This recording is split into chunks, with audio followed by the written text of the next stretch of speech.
64,000 students in America have blindness, and so it's our responsibility as educators to be able to best adapt our class for any visual impairment.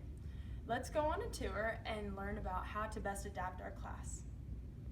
Hi, this is Miss Behrens' math class, and today we're going to learn how to count money. First we have the coins, and we're going to start with the penny, and the penny is worth 1 cent, and it is different from the dime because the dime is worth 10 cents and the penny has smooth edges, whereas the dime has roughed edges. Next, we're going to move on to the nickel. The nickel is different from the dime because the nickel is worth 5 cents, and the nickel also has smooth edges but is bigger than the penny. Next, we have the quarter, and the quarter is worth 25 cents, and it also, like the dime, has rigid edges, but the quarter is bigger than the dime. Okay, so those are the coins. Next, we have money. We have a dollar, which is worth $1. And to compare all of these, we're going to have the dollar be straight. So in a pile, you're going to know all the straight ones, no folding, is a dollar. Next, we have the $5, and what you're going to do to know how $5 is counted is fold it in half. So if you have a money in half folded, like a hamburger, it is going to be a $5. Next, we have $10, which you're going to fold hot dog ways. So then, those who can't visually see it are going to see that it's a $10. And last, we have the $20 bill, which is worth $20. And to tell it's $20, you're going to fold it in half and then half again. And those are different ways to tell the difference between counting money. So today in Miss Phillippe's class, we are going to do some arts and crafts. I expect you guys to go and sort them from smallest to biggest, and then take the shapes and do all the squares together, all the rectangles, all the circles, and all the triangles, separate them, and then take the wiggly eyes and separate them from smallest to biggest. And then after you do that, go and start gluing them on your paper from smallest to biggest, and then with the shapes, do one of the shapes, like the triangle first, then move on to the squares, then move on to the circles. Welcome to Mr. Bird's class. This is a study skills class about teaching note-taking for students who are visually impaired or blind. Some of the new apps on the computers can help students. Here's some different techniques teachers could utilize to teach their students. Snap and read. Snap and read is basically highlighting, and the computer reads it to you. You can highlight any words on the paper, on the computer, and it'll read it to you. A scribe is a note-taking person who sits next to the student who's visually impaired or blind, or anybody for that matter, and takes notes for them. If your school cannot afford a scribe, there's different apps like Voice Note. You can talk in your computer to make the notes, and you can have raised line paper to take your notes by yourself. This is how you use your raised line paper. Put your hand right here and follow the lines as you write. The next thing is a talking pen. It's a recording pen. You can talk and write at the same time, and it'll speak what's on the paper as you trace your words on your sheet.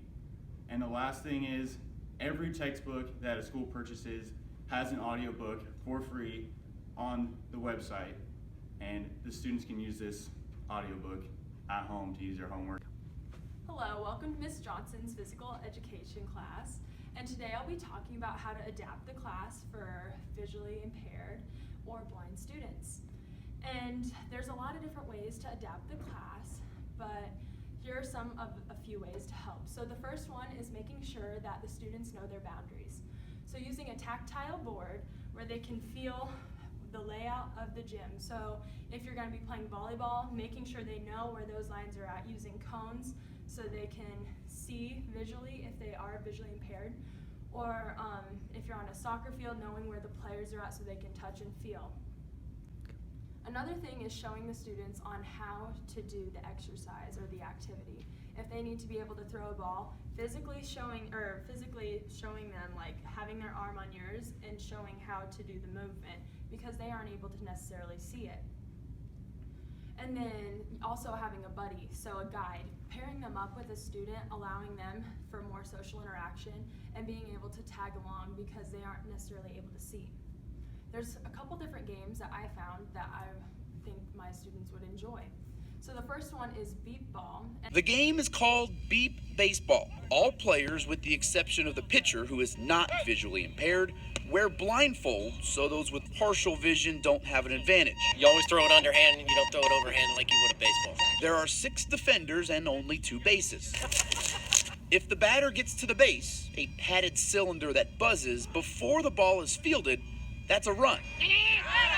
And unlike conventional baseball, batters try to hit pop-ups. You don't want to do any ground balls because those are going to get scooped up pretty quick. Sure, the game is a bit different, but if you ask the players, they...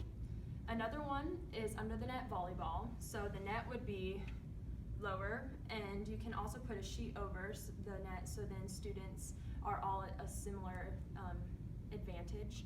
And so the ball has bells in it once again, and they roll the ball underneath, and it works with the core movement, and it also, so the students that are blind, they can reach for it by hearing it, and if it gets past them, then that's a point for the other team. The last one that I found was just a simple running exercise. So if a student was trying to run, you could get them with a buddy. Make sure their buddy is faster than them, but they can use, the professionals use like a thing only like the size of this, but they can start off with like a shoelace, and it acts as a guide for them to pull around maybe the track or a soccer field. Another way is to just have like 2 poles and then a string across it, and you have like a ring around it to let them do sprints. So for the main part of physical education, making sure that your students know their surroundings and know what is expected of them, that would be the most important part.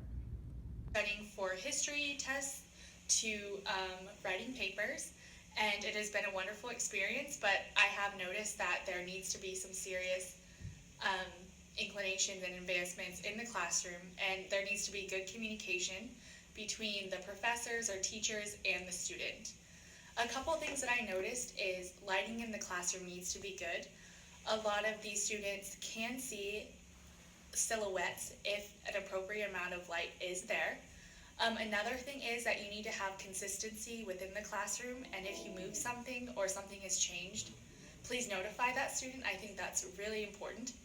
And also have ways or situations in which there's no clutter between the desks or like around the teacher's desks, so that student knows that they're not going to run into anything. And just the baseline to communicate with visually impaired students is communication. They need to communicate with you. You need to have some knowledge over their kind of their devices that they use, like Braille Sense, and kind of learn about them, and don't define them as blind, but just know them on a personal level. Thank you for taking your tour on our school today and learning the best way to adapt a classroom for those who are visually impaired or blind. Thank you. Have a good day. Thanks.